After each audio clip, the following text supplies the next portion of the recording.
toutes et bienvenue dans la bibliothèque Clément Ader. Merci d'être venus. Alors on est dans le mois du voyage dans la bibliothèque. Notre programmation culturelle est consacrée au voyage et aujourd'hui nous accueillons Olivier Marchand qui est l'auteur de Le Mont Blanc n'est pas en France et autres bizarreries géographiques. Donc Olivier Marchand, vous êtes écrivain, auteur de documentaires et vous avez écrit ici un livre finalement d'anecdotes insolites, étonnantes sur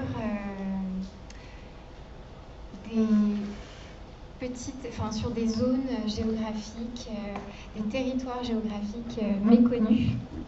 Donc, est-ce que vous pouvez revenir sur votre parcours et puis nous dire comment vous en êtes arrivé à écrire ce livre, puisque vous n'êtes pas géographe? Non, effectivement. Vous êtes un peu un touche-à-tout, intéressé à beaucoup de choses. Oui, comment je me suis intéressé à la géographie? Je pourrais vous faire un point. Comment m'est venue en fait l'idée de ce livre? Je pourrais vous faire évidemment plein de réponses, elles seraient toutes valables. Je dirais que la plus simple, ce serait un goût évidemment pour l'histoire et la géographie, parce que ça n'est pas que de la géographie, mais c'est de l'histoire surtout. La géographie et l'histoire sont très liées, comme je le dis en exergue du livre, et ça donne un petit peu l'esprit de ce qu'est ce livre. C'est la citation de Daniel Pénac, écrire l'histoire, c'est foutre la pagaille dans la géographie. Je crois que Napoléon avait dit quelque chose un peu équivalent aussi, mais de manière un peu plus sérieuse. Et voilà, et c'est ça, donc c'est l'histoire et la géographie mêlée, c'est à travers des petits bouts de territoire qui ont des statuts extrêmement étranges, du moins au regard de ce qu'on pourrait être, au regard de ce qu'on pourrait considérer être la géographie humaine, c'est-à-dire des ensembles assez homogènes, définis par des frontières extrêmement claires. Voilà, et en fait, j'ai découvert qu'il y avait plein de petites exceptions à ce paradigme, pas ce paradigme, mais pardon, excusez-moi, je suis un petit peu nerveux, mais j'ai découvert qu'il y avait énormément de petites exceptions à cette manière de faire, et j'ai voulu raconter par là pourquoi, comment, et ça donne un éclairage, on va dire, sur notre manière de partager le monde, sur les conventions en fait qu'il y a derrière, sur le fait que tout ça n'a absolument rien d'évident et que finalement il a fallu des siècles et des siècles et des siècles de négociations entre les humains, de négociations voire violentes parfois, pour arriver à cet état de fait. Et que finalement tout ça est très mouvant, très plastique, bouge tout le temps. D'ailleurs on le voit à l'heure actuelle, l'histoire s'est un peu remise en marche à l'est de notre Europe, de manière un peu dramatique. Voilà, j'ai voulu raconter ça en fait. Alors c'est un peu naïf, mais je pense que c'était mon point de départ. Disons que ma démarche est plutôt celle de l'étonnement. Comme dit Aristote, l'étonnement c'est le début de la philosophie. Et voilà, je pense que mon statut de non-géographe a beaucoup joué là-dedans. C'est-à-dire que je suis un peu quelqu'un de lambda, même si j'ai un gros goût pour l'histoire et la géographie. Et j'ai creusé pour essayer de comprendre d'où venaient ces petits territoires au statut étrange. Et voilà, j'ai voulu le rendre au monde pour partager cet étonnement. J'ai l'impression qu'il y a aussi une dimension de plaire et instruire, à la fois être dans le divertissement, le ludique, et puis en même temps on apprend quelque chose et on a envie d'aller plus loin, peut-être pousser la curiosité. Ouais, alors je crois beaucoup au plaisir dans le fait d'apprendre. Je crois qu'il y a, voilà, c'est un peu indispensable. Il faut qu'on ait un goût en fait pour ça. Moi, j'ai le goût d'apprendre, j'ai le goût de partager, et j'aime bien le faire en souriant, pas forcément en rigolant, mais du moins en souriant. Être sérieux sans se prendre au sérieux, comme souvent je dis. Voilà, donc c'est un peu ma démarche dans ce livre et dans d'autres dont on parlera peut-être plus tard. Des anecdotes un peu curieuses, insolites, qui retiennent notre attention. Oui. On va pouvoir les mémoriser facilement, et puis ça ouvre des pistes de réflexion sur la géopolitique aussi, sur le monde d'aujourd'hui. Tout à fait. Oui, l'idée c'est pas l'anecdote pour l'anecdote, c'est-à-dire que toutes ces anecdotes mises les unes derrière les autres, finalement, créent, je pense, un peu une réflexion sur ce qu'est le territoire, sur ce qu'est le partage du monde, sur pourquoi, comment, sur les frontières, sur cette folie même quelque part qu'il peut y avoir à vouloir absolument tracer des lignes partout. Voilà, folie née quand même au départ, je pense, de la volonté de contrôler. Dans le fond, il y a évidemment de ça. C'est un peu plus raisonné peut-être aujourd'hui, mais peut-être pas. Enfin voilà, il s'agit d'éclairer un petit peu tout ça. Je donne aucune réponse, j'ouvre des portes. C'est ça l'idée. Alors on va ouvrir des portes aujourd'hui avec quelques petits récits, parce que vous avez aussi le plaisir d'être narrateur, notamment dans votre série documentaire.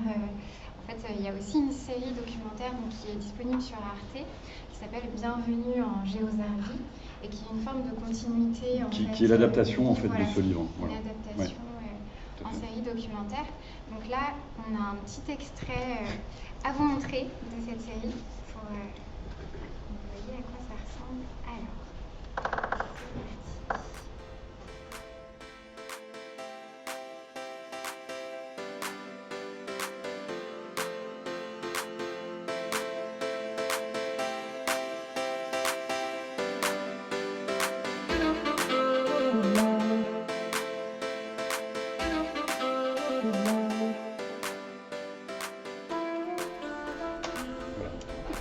On s'arrête là. Il reste 8 minutes derrière. Voilà, c'est un peu peut-être une bonne introduction à mon travail. Alors je précise, cette série, donc en droite ligne de Mon blanc n'est pas en France, pousse encore plus loin le côté délirant, fou, par la réalisation en particulier. Et là voilà, on a un exemple d'une des bizarreries qui a attiré mon regard. C'est assez simple, hein, vous êtes sur Google Earth, vous cherchez un peu, puis vous tombez sur ce truc-là, vous dites mais c'est quoi ces frontières? Et voilà, là vous avez une ville partagée entre les Pays-Bas et la Belgique. Peut-être certains connaissent ici parce que c'est un lieu très touristique aujourd'hui.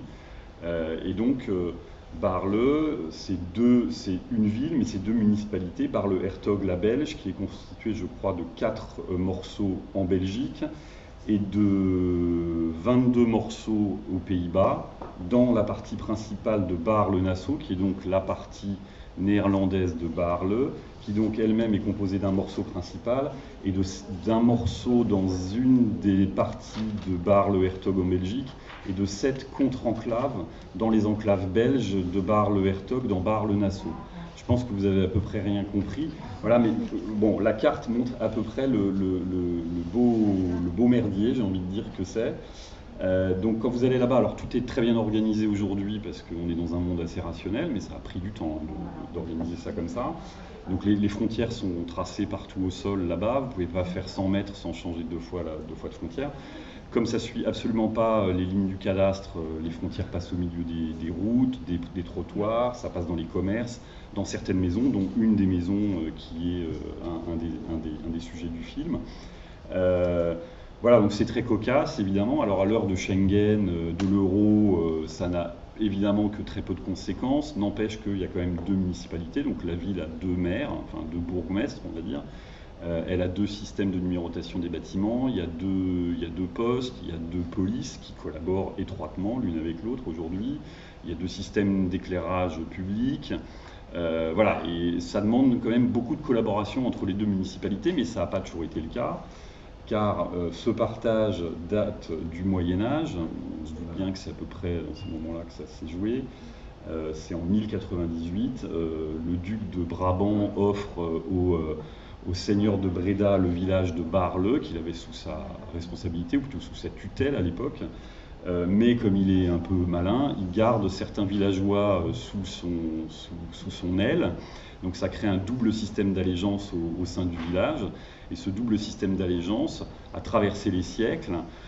Il se trouve que l'histoire a voulu que le village du seigneur de Bréda se retrouve du côté belge, que le village du seigneur, du seigneur de Brabant se retrouve du côté néerlandais. Et ça donne aujourd'hui ce partage national au sein d'un partage qui était avant tout un partage d'allégeance. Voilà. Donc c'est on va dire une miette, un résidu d'une histoire très ancienne. Et évidemment, pendant très longtemps, ce partage n'a pas été rationalisé. Donc Baarle a longtemps été une ville de trafic. Elle l'est encore à certains égards parce que À Bar-le, Hertog, il y a énormément de vendeurs de feux d'artifice qui font fortune. Pourquoi est-ce qu'ils font fortune? Parce que aux Pays-Bas, les feux d'artifice sont interdits, donc les gens viennent acheter des feux d'artifice ici, passent la frontière, évidemment c'est Schengen, donc il n'y a pas de problème. Enfin voilà. Mais et puis il y a eu une histoire avec une banque aussi qui était à cheval sur la frontière, qui faisait du blanchiment d'argent en passant par la cave, elle avait double comptoir. Enfin bon, il y a plein d'histoires cocasses. Et puis cette histoire de meurtre aussi, qui n'est peut-être pas un hasard, puisque le meurtrier, alors ça je le dis pas dans le film, on pense que le meurtrier avait tué sa compagne. Alors je vous spoil un peu parce que évidemment c'était son mari qui l'avait tué. Vous pourrez quand même regarder le film. Il avait tué sa compagne et on pense qu'il a traîné le cadavre de l'autre côté. Enfin bon, bref, il y a plein d'histoires comme ça dans cette ville. Bon, on peut en sourire aujourd'hui. Je pense que ça n'a pas toujours été drôle. Il y a aussi des histoires de résistance, c'est-à-dire que pendant la Première Guerre mondiale, la Belgique avait été envahie par les Allemands, pas les Pays-Bas. Donc Bar-le-Hertog est devenu une zone de résistance à l'arrière des lignes ennemies. Les Allemands étaient au sud, donc les Belges au nord. Ils avaient construit une station radio à l'intérieur de Bar-le-Hertog pour pouvoir espionner les lignes arrière allemandes. Les Allemands se sont demandé s'ils n'allaient pas pilonner au canon la station radio, mais ils ont eu peur évidemment de toucher le territoire des Pays-Bas qui lui était neutre dans le conflit. Enfin bon bref, voilà, il y a énormément de choses en fait à raconter sur Bar-le. Et mine de rien, on raconte peut-être un peu l'histoire de l'Europe aussi à travers cette petite ville, qui est évidemment une des anecdotes les plus riches que j'ai pu trouver. Et qui, voilà, en vous le racontant, finit par ne plus avoir valeur que d'anecdotes, mais finalement d'histoire à part entière. Voilà. Oui, il y a la petite histoire dans la grande histoire de France, enfin, tout à fait. Du monde. Exactement. Et il y a aussi le côté, le fait que ces territoires sont des territoires un peu flous parfois. Oui. Donc là, vous dites il y a beaucoup de contrebande ou de trafic, de choses comme ça. Et c'est aussi un terreau romanesque en fait. Complètement, oui. À la création de légendes, de mythes aussi, des histoires un peu... Oui, complètement. Alors il y a l'histoire de mythes. Il y a une autre... Je vais aller sur toute autre chose, mais dans mon livre, je raconte aussi l'histoire de l'île fantôme de Bermera au Mexique. Pendant longtemps, les Mexicains ont été persuadés de posséder Bermera, 80 km² au large de la péninsule du Yucatan. Elle était sur toutes les cartes, ils en étaient certains. Et puis, dans les années 80, à partir des années 70, on commence à s'intéresser à la zone parce qu'il faut se partager les zones maritimes avec les États-Unis. Et puis, il se trouve qu'il y a un endroit avec énormément de pétrole, en tout cas potentiellement, et que selon les possessions de chacun, la limite peut être plus ou moins au sud. Évidemment, Bermera joue un énorme rôle dans l'affaire. Les Mexicains vont à la recherche de l'île et découvrent qu'elle a disparu. Alors, se bâtissent des théories du complot. Encore aujourd'hui, la CIA, les Américains auraient coulé l'île de Bermera. Bien évidemment, 80 km², vous imaginez bien la puissance qu'il faudrait pour la faire disparaître. Il y a énormément d'expéditions encore aujourd'hui qui ont été menées pour essayer de trouver cette île. Personne ne la trouve. Finalement, quand on cherche un peu, on s'aperçoit que c'est une erreur de cartographie. Voilà, et qui remonte aux premières cartes du Nouveau Monde qu'on a faites. Et l'erreur, c'est transmise de carte en carte, puisque à l'époque, voilà, on bâtissait les cartes sur la foi des récits de ceux qui y allaient, qui étaient évidemment sujets à caution. Ils n'avaient pas d'outils de mesure cartographique à l'époque. La carte n'était pas ce qu'elle est aujourd'hui. Maintenant, on a la précision, on ne l'avait pas. Mais voilà, cette petite scorie en fait des débuts de la cartographie est arrivée jusqu'à nous. Et encore aujourd'hui, il y a des gens qui soutiennent mordicus que cette île existe. Certains pensent qu'elle est ailleurs. Enfin voilà, c'est une autre histoire assez fascinante et qui crée de la mythologie pour le coup, et qui donne aussi une idée, pour le coup là c'est un peu nos thématiques, de la puissance de la carte. C'est-à-dire que la carte devient plus puissante que le territoire. Comme dit Houellebecq, la carte est plus intéressante que le territoire, oui en quelque sorte, c'est-à-dire que au fond la carte raconte une histoire, l'histoire a valeur de vérité. Et les gens, malgré l'évidence, les gens vont soutenir mordicus que cette île existe. Ben oui, il n'y a pas de fumée sans feu. Si on l'a mise quelque part, c'est bien qu'elle existe. Voilà. Ça raconte aussi la folie des hommes, le fait de croire plus à l'histoire qu'aux faits. Enfin, voilà. Et aux choses écrites. Oui, aux choses écrites, effectivement. Ouais. Ouais. Notre rapport à l'histoire qu'on veut trouver belle aussi. C'est-à-dire que c'est vrai que c'est plus beau de penser qu'on possède une île qui va nous rendre riches. Voilà. Bon, ils ont été obligés, les Mexicains ont finalement été obligés de partager le pétrole avec les Américains alors qu'ils auraient pu s'arroger une zone de 22 milliards de barils de pétrole, ce qui est gigantesque, ce qui aurait, je crois, doublé leurs réserves actuelles. Tant pis. Alors, vous allez voir, c'est une autre histoire de cartes dont on va parler. Alors, je vous ai distribué à 4 personnes des petits sachets. Et je vais vous demander, une première personne, d'ouvrir son sachet. Donc, comme on est sur la dimension ludique, beaucoup dans les livres d'Olivier Marchand, on va jouer un petit peu avec notre auteur. Et voilà, donc il y a 3 éléments qui rappellent une anecdote, une histoire de votre livre. Alors ça, c'est Sainte-Adresse. Donc là, on a un drapeau, alors ça c'est... Drapeau français, drapeau belge. Drapeau belge. Oui. Et une boîte aux lettres. Une boîte aux lettres belge. Alors pourquoi une boîte aux lettres belge? Il se trouve que si vous allez à Sainte-Adresse, près du Havre, devant un immeuble dont j'ai oublié le nom, très grand immeuble, il y a une boîte aux lettres belge, rouge. Elle est utilisée par la Poste française. La Poste française va régulièrement y récupérer le courrier. Pourquoi? Eh bien, tout simplement parce qu'entre 1914 et 1918, Sainte-Adresse a été la capitale provisoire de la Belgique. Bon, ça rejoint un petit peu ce qu'on disait tout à l'heure. La Belgique a été occupée pendant la Première Guerre mondiale par les Allemands. Le gouvernement a fui et s'est réfugié en France. Et par solidarité, la France a accepté d'attribuer à Sainte-Adresse le statut d'extraterritorialité et de confier cette ville au gouvernement belge pour en faire sa capitale. Sur place, Sainte-Adresse était à l'époque une station balnéaire courue. Sarah Bernard il y avait sa maison. Monet y a peint ses tableaux. Il y avait, voilà, c'était l'époque de la course vers la Normandie, au même titre que Deauville, j'imagine, sûrement. Et donc Sainte-Adresse est très courue, surtout elle était à côté du Havre, donc près du port, ça permettait de communiquer facilement avec l'Angleterre, donc c'était un lieu un petit peu stratégique. Donc voilà, donc le gouvernement belge s'est installé là-bas pendant 4 ans, et vous aviez une petite Belgique sur place. Donc ils ont installé leur système de poste. Je me demande, leur monnaie devait certainement avoir cours. Ils ont édité des timbres. Enfin voilà, c'était la petite Belgique. Ça avait évidemment une dimension stratégique vis-à-vis des Allemands. Il s'agissait de dire la Belgique n'est pas morte. Ça avait une dimension psychologique pour tous les Belges, parce qu'il y avait énormément de Belges qui s'étaient réfugiés en France. La Belgique avait été totalement envahie, ou presque. Il restait un petit bout de terrain défendu mordicus par les Belges, à La Panne. D'ailleurs, le roi des Belges n'est jamais venu à Sainte-Adresse, mais est resté à La Panne pour rester auprès de ses troupes et défendre le territoire. Mais on a eu une petite Belgique en France, comme ça, pendant 4 ans. À la libération du territoire, évidemment, le gouvernement est reparti là-bas.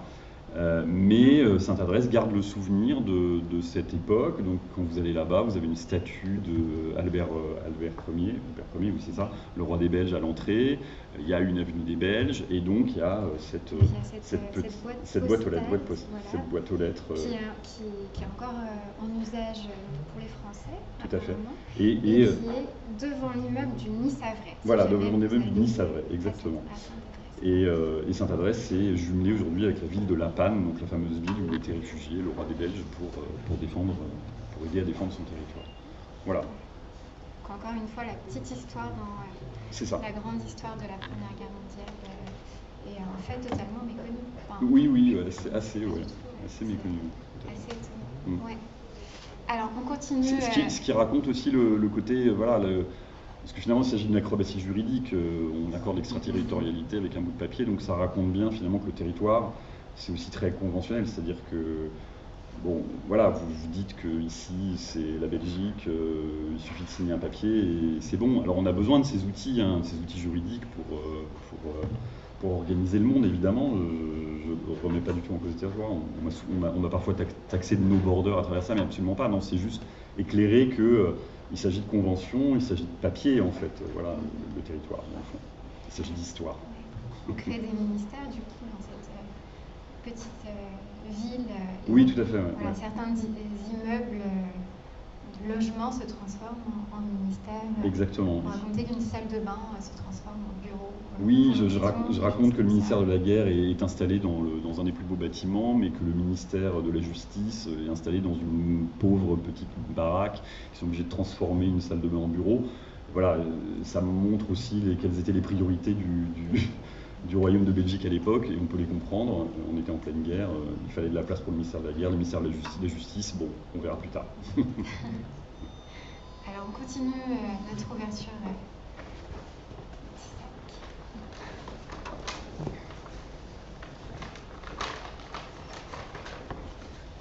Je vois pas bien.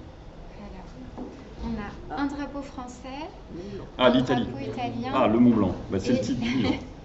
Voilà, le Mont Blanc n'est pas en France. C'est le titre du livre. Alors oui, le Mont Blanc n'est pas en France. C'est un titre un peu provocateur, hein, évidemment. Néanmoins, il s'appuie sur quelque chose d'assez, je pense, d'assez solide.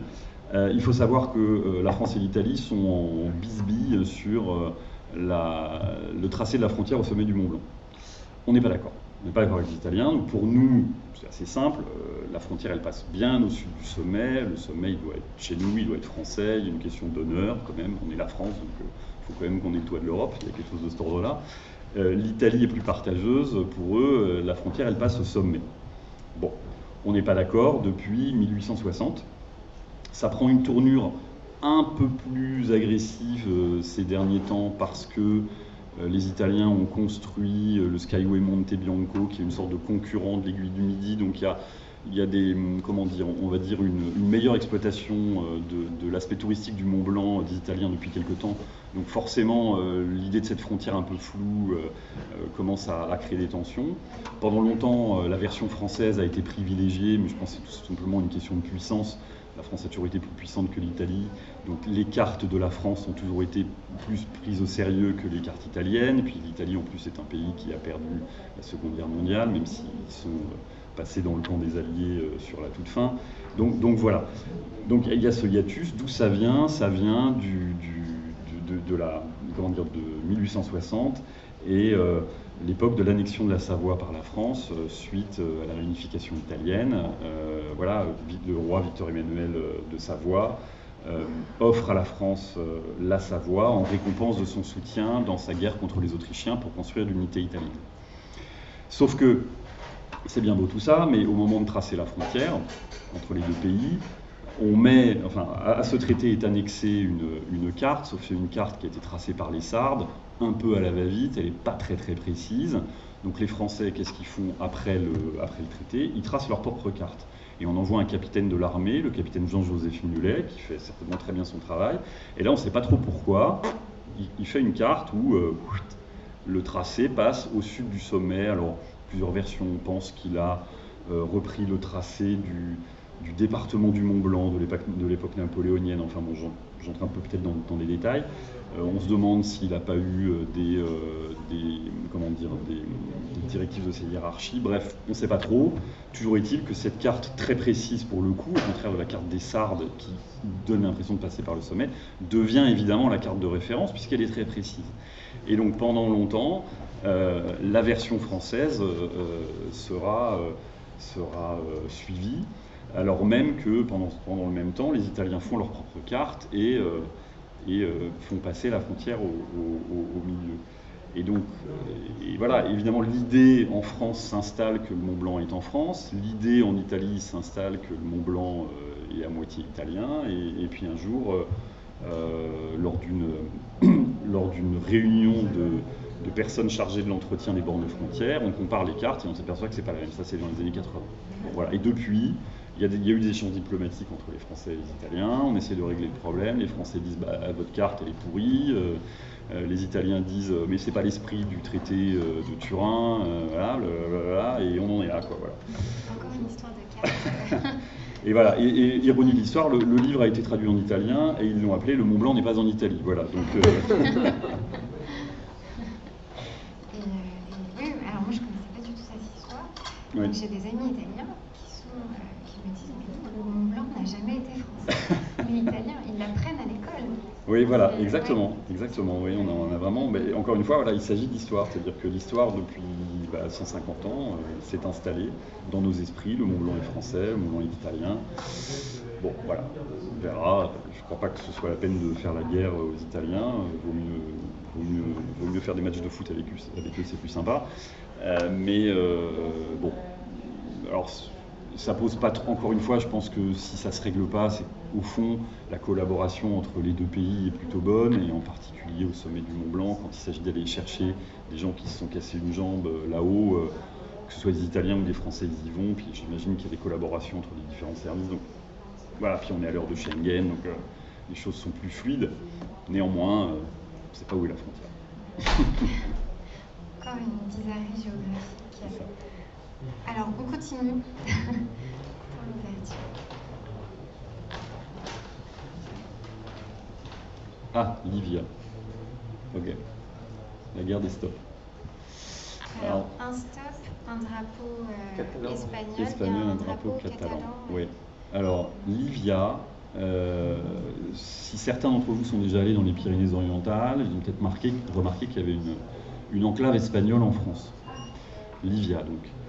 Et il y a des histoires un peu cocasses derrière cette bizarrerie. Donc Livia est enclavée en France, et il se trouve qu'il y a une route française entre Livia et l'Espagne, elle est française, de nationalité française, mais qui a été déclarée neutre par les Français et en quelque sorte offerte aux Espagnols, de manière à ce qu'il y ait une possibilité de continuité pour les Espagnols, enfin du moins de passage entre le territoire national et Livia, sans passer 2 fois la frontière. Donc le passage est libre. Qu'est-ce qui se passe dans les années 70 ? Les Français, alors pour une raison, j'ai plusieurs versions, mais il semblerait que ce soit parce que cette route croisait une route nationale française, et donc il y avait des accidents en fait à un carrefour. Les Français décident de mettre des stops sur la route neutre. Les Espagnols ne supportent pas, évidemment, parce que c'est leur route. Les Français leur interdisent en quelque sorte de rouler sans discontinuer sur cette route, et donc commencent à démonter les stops. Ça dure pendant quelques mois comme ça, les Français installent des stops, et puis la nuit, il y a des Espagnols qui viennent et qui scient les poteaux, ou qui les mettent par terre, ou qui les vandalisent. Voilà. Des Espagnols finissent par être arrêtés, l'affaire remonte jusqu'à Madrid. Madrid proteste, c'était à l'époque du franquisme, Madrid proteste auprès de Paris, et puis Paris intervient, et puis on arrête de poser des stops. La situation reste comme ça en statu quo pendant des années, jusqu'à ce qu'on construise, on s'entende avec les Espagnols, et on construit finalement un échangeur routier avec un pont. La route neutre espagnole passe finalement par-dessus la nationale, et les Espagnols peuvent enfin rejoindre le territoire espagnol, enfin plutôt catalan, et pas dire ces gens-là qui sont espagnols non plus, ils sont plutôt catalans, mais bon, de notre point de vue, ils sont espagnols, peuvent enfin rejoindre le territoire national sans s'arrêter, humiliation suprême, devant une route française. Voilà, petite anecdote. Et alors, pour la petite histoire, d'où vient cette enclave ? Elle vient du traité des Pyrénées de 1660 entre Louis XIV et Philippe IV d'Espagne. La France vient de gagner la guerre contre l'Espagne. On décide enfin que la frontière entre les deux pays seront les Pyrénées. On commence à tracer, on coupe la vallée, le plateau de la Cerdagne en deux. Et puis on dit que tous les villages qui seront d'un côté de cette frontière deviendront français, et tous ceux qui sont de l'autre deviendront espagnols. Et puis là, les Espagnols, ils font « Ah, mais vous dites village ». Mais Livia, c'est pas un village, c'est une ville. Pourquoi ? Parce que Charles Quint lui avait donné à ce village le titre honorifique de ville. Les Français sont piégés, ils acceptent, ok, donc vous gardez Livia, même si c'est théoriquement un territoire français, mais à condition que vous ne fortifiez jamais la zone. Parfait, ok, top là. Et voilà, on se retrouve avec Livia, enclavée en France, et puis une route neutre, pareil, dans le traité, qui est prévu pour l'utilisation, le bon plaisir des Espagnols. Voilà. On voit beaucoup ça dans le livre, des petites enclaves comme ça. Oui, voilà. C'est de la micro-géopolitique, en fait, tout ça, finalement. Micro-territoire. Ça fait vraiment penser à chaque fois au village d'Astérix. Alors oui, effectivement, il se trouve qu'il y a un esprit de résistance très fort qui s'est créé à Livia, en l'occurrence, doublé en plus d'un esprit catalan contre contre Madrid, donc ça fait beaucoup de résistance en fait sur place, contre les Français, contre le gouvernement espagnol, enfin voilà. Et ce qui est très marrant, quand on lit un peu de littérature, c'est qu'ils usent beaucoup de cette triple identité qu'ils ont. Ils sont cerdans, ils sont espagnols, ils sont catalans, mais ils sont en France, et en fait ils usent un peu de tout ça quand ça les arrange, quoi. C'est assez marrant. J'espère qu'il n'y a pas de cerdans ici. Non. Mais oui, il y a encore des histoires alors, peut-être pas de contrebande, de choses comme ça, mais des Français qui viennent dans la ville pour acheter ces cigarettes. Oui, alors ça c'est un peu moi qui brode dans le livre en imaginant effectivement qu'on puisse aller acheter ces cigarettes plus facilement, enfin, en tout cas moins cher à Olivia, c'est probable. Est-ce que ça crée un trafic? Je suis pas sûr. C'est pas Andorre non plus, quoi. Voilà, Andorre à côté. Non, ça reste une enclave espagnole en France. Il y a eu des trafics évidemment pendant longtemps. Aujourd'hui, c'est pas Bar-le, quoi. Il y a pas cette dimension-là, quoi. Alors, on continue avec la dernière anecdote. Ah, le mont Athos. Eh oui. Exactement. Ah oui, le mont Athos. Donc, alors, le drapeau grec et le drapeau de l'État autonome. De la Sainte Montagne, en fait, l'État monastique autonome du mont Athos. Alors ça, c'est une histoire qui résonne beaucoup à l'heure du féminisme, évidemment, et alors, elle a été beaucoup reprise sur les réseaux sociaux, même si mon idée, c'était avant tout de montrer une forme de contradiction, mais le mont Athos est on va dire, une partie autogérée de la Grèce. C'est un État monastique autonome. Alors, je ne sais pas quel pourrait être l'équivalent, mais donc ils sont indépendants. Leur sécurité et leur défense sont assurées par l'État grec, mais ils sont tranquilles sur leur territoire. 330 km², 20 monastères orthodoxes, 2500 moines. Ils sont entre eux, ils ont un fonctionnement très spécial, et la Grèce les protège. Et il se trouve que le territoire en entier, et pas uniquement les monastères, est interdit aux femmes. Les femmes n'ont pas le droit d'y aller. C'est comme ça. D'ailleurs, il y a aussi des limitations, c'est-à-dire que les non-orthodoxes n'ont pas le droit d'y résider. Si vous êtes non-orthodoxe, vous pouvez visiter, mais il y a un quota limité. Enfin voilà, c'est essentiellement une terre de prière. Il y a plein de raisons qui font que les femmes sont interdites. Voilà, on pourra en débattre si vous voulez. Et il se trouve que la Grèce est au sein de l'Union européenne, que le mont Athos fait donc aussi partie de l'Union européenne, que l'Union européenne s'est engagée à respecter cette particularité grecque, cette particularité orthodoxe, mais que depuis 2000, l'Union européenne s'est quand même dotée d'une charte des droits fondamentaux qui dit que les droits des hommes et des femmes doivent être garantis, que les hommes et les femmes doivent avoir les mêmes droits partout sur le territoire. Donc il y a une forme de contradiction entre les deux, c'est ce que je pointe, à laquelle personne n'a vraiment répondu. Tout le monde dit, les gens disent, l'Europe dit, écoutez, on a dit à la Grèce qu'on respectait cette particularité, donc en gros les droits fondamentaux qu'on a signés là avec eux ne doivent pas s'appliquer. Voilà. Alors, évidemment, aujourd'hui, ça fait un peu réagir cet endroit-là. Est-ce que ça bougera? Je ne sais pas, c'est un lieu très protégé, ils sont encore au calendrier julien, ils sont à l'heure byzantine, c'est-à-dire qu'ils règlent leur montre sur minuit. Voilà, c'est un lieu millénaire, protégé du monde, de l'agitation du monde. Est-ce que ça bougera un jour? Bonne question. Ce qui est intéressant, c'est cette idée d'exception à la règle, en fait. Et finalement, il y en a certainement beaucoup, tout le temps. En France aussi, on a le Concordat en Alsace-Lorraine, qui, on va dire, est une petite entorse au principe de laïcité français. Donc, on n'est pas en reste non plus. Un lieu coupé du monde contemporain. Oui, c'est ça. C'est-à-dire qu'il y a non seulement une discontinuité, juridique, évidemment, une discontinuité territoriale, puisque c'est un pays à part entière. Et il y a presque une discontinuité temporelle aussi, parce que là-bas, on n'est pas vraiment au XXIe siècle, en fait. Et en même temps, pourquoi pas? Encore une fois, je trouve encore vecteur de mythes et légendes, d'intrigues un peu. Ah oui, alors il y a beaucoup de légendes qui circulent sur le mont Athos, ça c'est évident. C'est un lieu fermé, donc c'est un peu sujet à fantasmes. Donc il y a eu beaucoup de racontars, alors je ne vais pas raconter les histoires scabreuses, mais puis, ce qui est intéressant aussi dans le Moitos, c'est que c'est un lieu, alors pour le coup, à la géopolitique hyper intéressante, parce que il y a 20 monastères, dont un monastère qui a été construit par des Russes, un monastère qui a été construit par des Bulgares, un monastère qui a été construit par des Serbes. Il y a eu aussi, il me semble, un monastère roumain, mais il n'a plus de lien avec la Roumanie. Et en fait, ces monastères sont en quelque sorte, même si ce n'est pas une réalité juridique, des enclaves russes, bulgares et serbes au sein du territoire du Moitos, qui est plutôt vu comme une extension du territoire grec. Voilà. Parce qu'il y a surtout des monastères grecs, en fait, là-bas. Et la Russie, aujourd'hui, se sert du monastère de Saint-Pantéléïmon, qui est donc le monastère russe, comme une sorte d'avant-poste on va dire, sa politique d'extension vers le sud. Parce que la Russie a toujours cherché à un accès vers la mer, vers les mers du Sud. On le voit d'ailleurs avec l'Ukraine, hein, c'est un peu ça.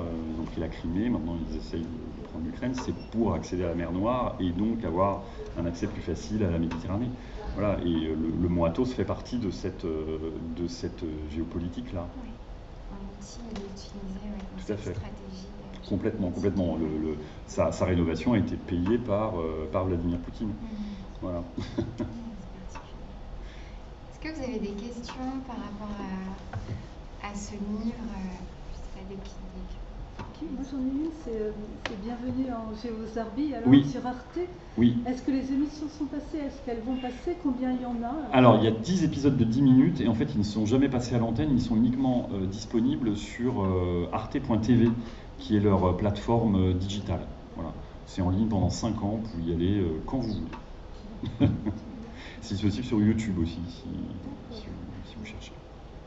Et cette série prend l'intégralité ou des extraits de votre livre ou il y a... Alors là, il y a 30 histoires, enfin 31 plus précisément. Parce que au départ, il y en avait 30, il y a une histoire de plus par rapport à la version originale, parce que ça c'est une réédition. Le livre est sorti en 2012, 2013, donc ça fait quand même un petit bout de temps. J'ai pris 10 histoires de ce livre que j'ai adapté effectivement ici.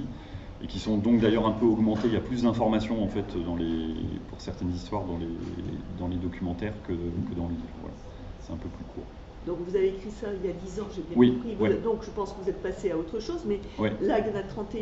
Vous en avez encore d'autres Ah oui, j'en ai d'autres, oui, j'en ai d'autres. Il peut y avoir... alors je dirais pas que c'est pas sans fin, bien évidemment, mais il y en a beaucoup, il y a beaucoup de choses. Et j'en découvre encore de temps en temps.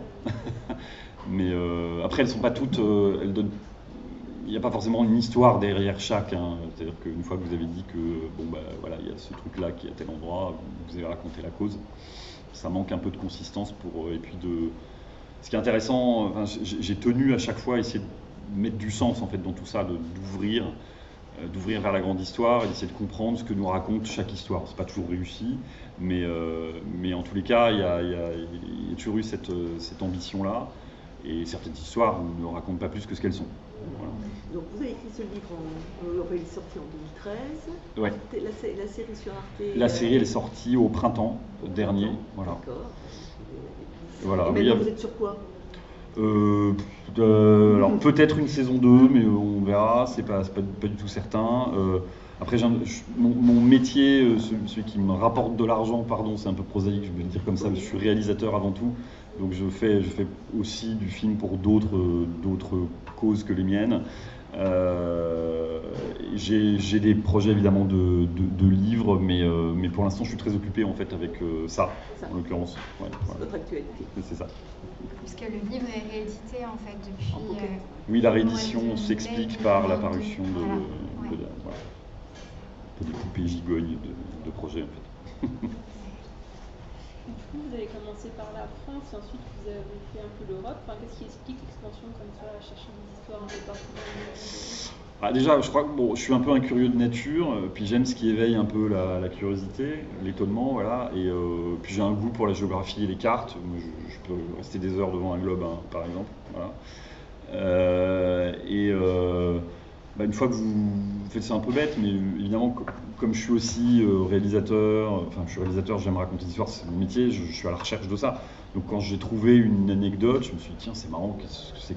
J'ai trouvé on se balade devant la carte, on regarde, on trouve une frontière un peu étrange, on se dit, qu'est-ce que c'est que ce truc? Alors on va chercher, on s'aperçoit qu'il y a une histoire derrière, on cherche encore un peu plus, on s'aperçoit que cette histoire, quand on creuse, ça va très très loin.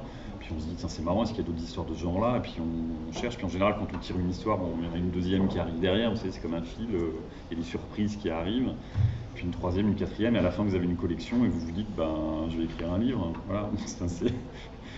Ça paraît très simple comme ça, évidemment, le processus est plus long, mais oui, je les ai collectionnés, en fait, d'une certaine manière, parce que ça éveille ma curiosité, mon intérêt. Et puis au bout d'un moment, j'ai eu envie de les partager parce que je trouvais que c'était une bonne idée, voilà, tout simplement. Donc, est-ce que j'ai commencé par la France? Je ne m'en souviens pas. Je ne sais pas quelle a été la première histoire que j'ai découverte. Mais est-ce que c'était Bar-le, est-ce que c'était une autre? J'en sais rien. Mais voilà, j'en ai 30, j'en ai d'autres dans ma besace. Et peut-être qu'elles donneront lieu à un autre livre un jour, je ne sais pas. Et ça fonctionne comment en général, les découvertes? C'est par oui-dire, vous lisez quelque chose qui... Alors, en général, on lit quelque chose. Alors, Internet, pour le coup, est un accélérateur d'information, enfin tout le monde le sait, et c'est vrai que sans Internet, ça serait probablement beaucoup plus difficile de faire ce livre. Parce que quand vous cherchez quelque chose sur une histoire, en général, il y a toujours quelqu'un à côté qui a commenté, qui dit « Ah, ça me fait penser à tel truc, à tel endroit », et en fait, voilà. Vous êtes dans un gigantesque forum et vous discutez avec tout le monde en même temps, en fait, et en fait, votre propre intérêt génère d'autres histoires chez les autres, quoi, voilà. Il s'agit au fond de bouche à oreille permanent. Voilà. Et moi, j'avais une autre question. Est-ce que vous êtes allé parfois sur les lieux?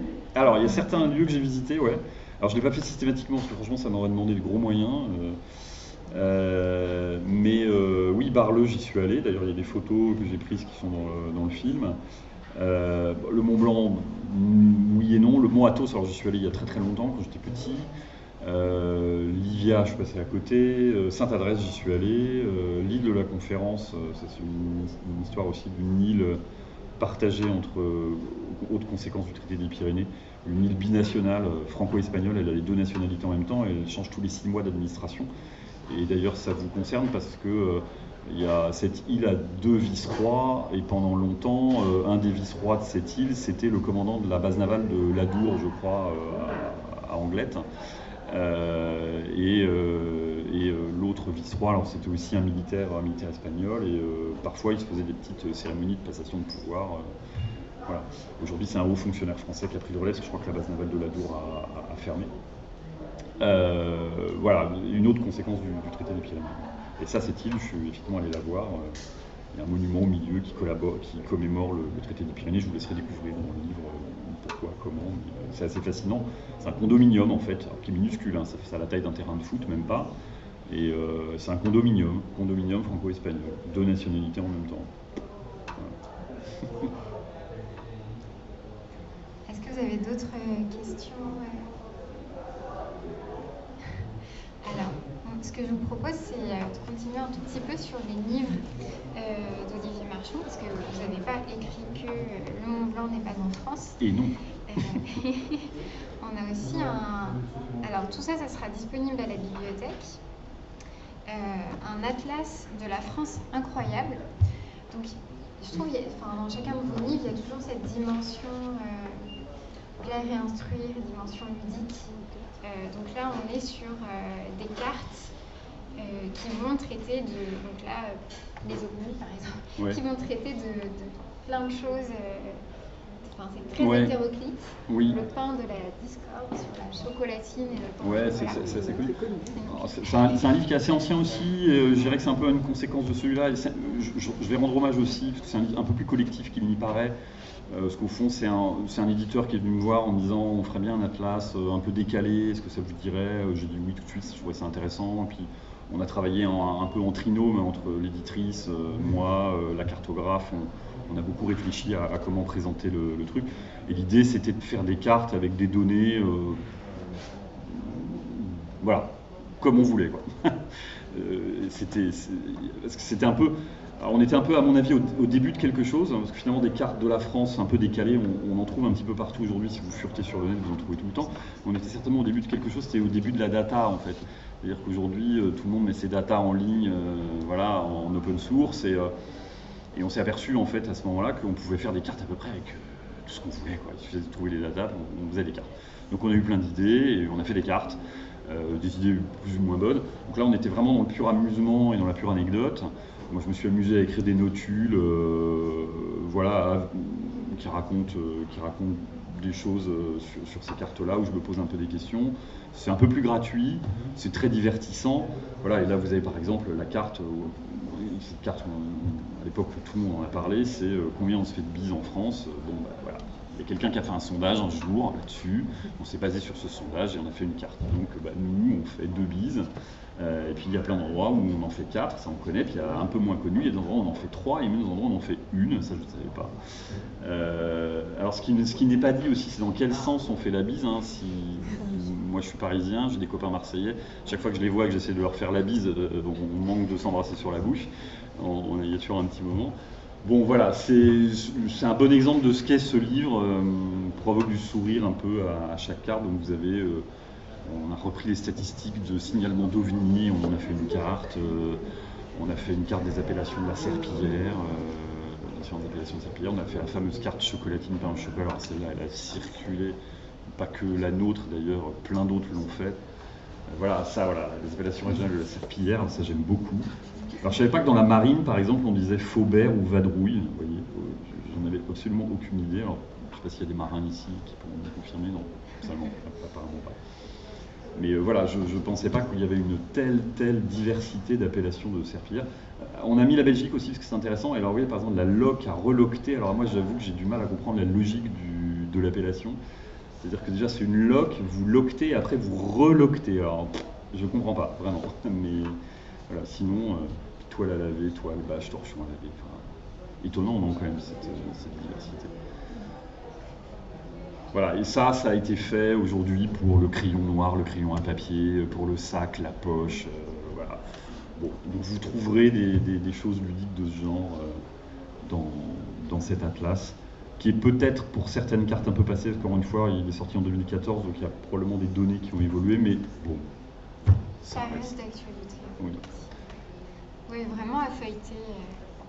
Oui, c'est à feuilleter, voilà, ouais. C'est à feuilleter. Alors, un autre livre à feuilleter, je crois que c'est le premier que vous avez oui, ça c'est mon premier livre. Alors là, on voit mon goût un peu pour l'absurde. Voilà, ça c'est un petit jeu auquel je me suis livré avec des amis, puis un jour je me suis dit, tiens, ça ferait un livre. Et c'est des mélanges d'expressions, des expressions qui ont à peu près le même sens. Et quand vous les mélangez, quelque part, vous en avez un sens augmenté. Alors c'est vraiment, encore une fois, pour le coup, là c'est vraiment extrêmement simple. Donc vous avez par exemple payer des dessous de vin, donc c'est le mélange de payer des dessous de table et payer des pots de vin. Vous avez c'est pas un vieux singe qu'on apprend à être né de la dernière pluie, enfin voilà, c'est des choses comme ça. Bon, et effectivement, et quand vous tendez un peu l'oreille, vous vous apercevez que tout le monde fait des mélanges sans le savoir. Bon voilà, quand les expressions perdent la boule, encore une fois là aussi très ludique, à feuilleter, pareil. Voilà, là je vous en ai distribué quelques-unes, si vous voulez en lire, n'hésitez pas, tout. Avoir les idées ouvertes. Avoir les quoi? Les idées ouvertes. Avoir les idées ouvertes. Alors ça, vous voyez, je ne me souviens pas, c'est avoir les idées... avoir les idées claires et avoir l'esprit ouvert. Voilà, exactement. Non, avoir de l'ouverture d'esprit, être ouvert d'esprit et avoir les idées claires, oui. Oui, c'est pas forcément le plus drôle, je vous avoue. Il y a des trucs drôles, il y en a des moins, hein, mais je suis un peu sévère. Comment? Savonner la branche. Ah oui, savonner la branche, scier la branche ou savonner la planche, en fait. Voilà. Oui, voilà, c'est ça. Et pour le coup, ça marche et ça se comprend immédiatement en plus. Ouais, voilà. C'est l'arbre qui cache l'iceberg. Ah bah oui, bien sûr. Et oui, évidemment. Oui, elles sont intéressantes quand on les comprend immédiatement, en fait, et qu'on perçoit le mélange. Voilà. Ne pas tourner autour des 4 chemins. Ouais, pas tourner autour des 4 chemins, ou taper du poing sur les i aussi, ça c'est pas mal. Bref. Mais on a des gens de la télé-réalité qui font des expressions. Mais oui, tout à fait, exactement, oui, sans le savoir. Voilà, j'ai fait de ces erreurs, en fait, une sorte de jeu, un principe. Voilà. Amusez-vous. C'est drôle et il y a un côté poétique aussi. Oui, c'est vrai, ouais. Petite poésie. petite poésie gratuite.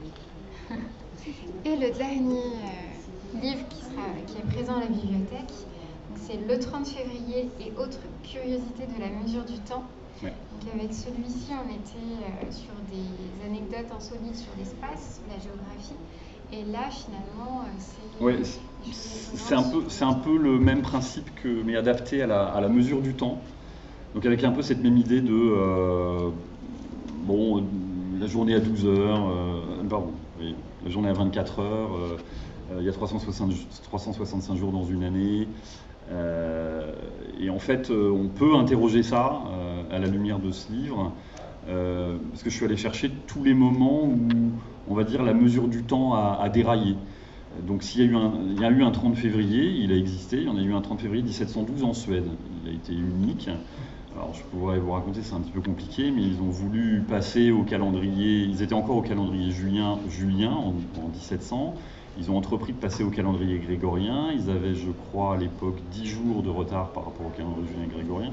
Peut-être qu'il faut que je répète ce qu'est la différence entre les deux, je ne sais pas. Enfin bref, il y a eu le calendrier julien, inventé par Jules César. Il s'est décalé dans le temps parce qu'il était la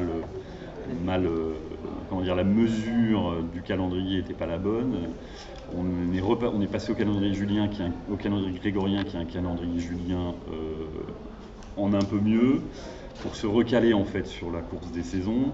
Mais il y a tout un tas de pays qui ont refusé, les pays protestants, pourquoi ? Parce que c'est le pape qui a imposé le calendrier grégorien, bref. Et donc en 1700, la Suède, qui est un pays protestant, se dit on va quand même passer au calendrier grégorien, parce que sinon, un jour, le juillet sera en plein hiver, voilà. Et donc ils se disent, pour rattraper le calendrier grégorien, on va enlever un jour tous les 4 ans. On va enlever un 29 février tous les 4 ans. Et donc, comme ça, on sera recalé. C'est un peu technique, hein, excusez-moi. Et sauf qu'ils font ça une première fois, en 1700, puis après ils entrent en guerre, boum, contre la Russie. C'est la Grande Guerre du Nord, qui va durer 30 ans, et qui va mettre d'ailleurs à plat la Suède. Et donc ils se retrouvent avec ce jour de décalage systématique avec le reste de l'Europe. Et au bout d'un moment, ils se disent, va peut-être falloir le rattraper ce jour-là. Peut-être revenir, et plutôt que de partir vers le calendrier grégorien, comme ils avaient prévu, parce qu'en fait ils ont oublié d'enlever les jours, ils se disent, on va rajouter un jour pour revenir en arrière au calendrier julien. Si je vous ai perdu, vous le dites, hein, vraiment. Et donc, ils se disent, on va rajouter un jour. L'année prochaine, ok. Ah, mais l'année prochaine, il y a déjà un 29 février. C'est pas grave, on va mettre un 30. Et voilà. C'était en 1712.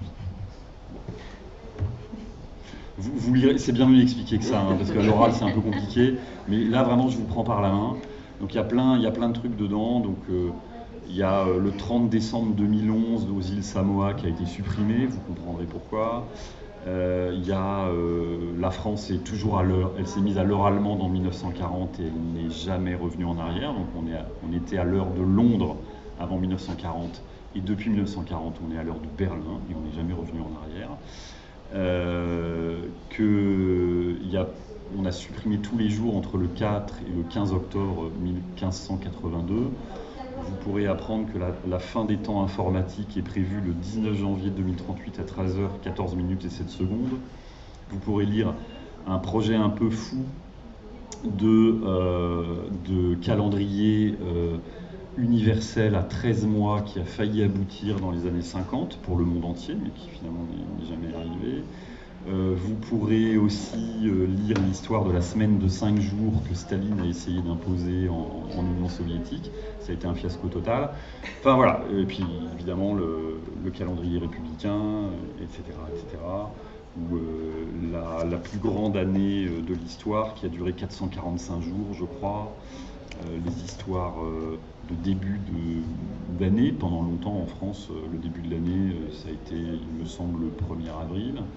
Et puis un jour on est passé au 1er janvier, puis en fait dans toute l'Europe pendant des années on avait des pratiques très différentes, hein. Vous pouviez avoir le 25 avril ici, le 25 mars là, le 25 décembre ici, enfin c'était un peu en fonction de l'endroit où vous habitiez, et ça pouvait se faire au niveau même local, hein. Vous n'aviez pas les mêmes conventions de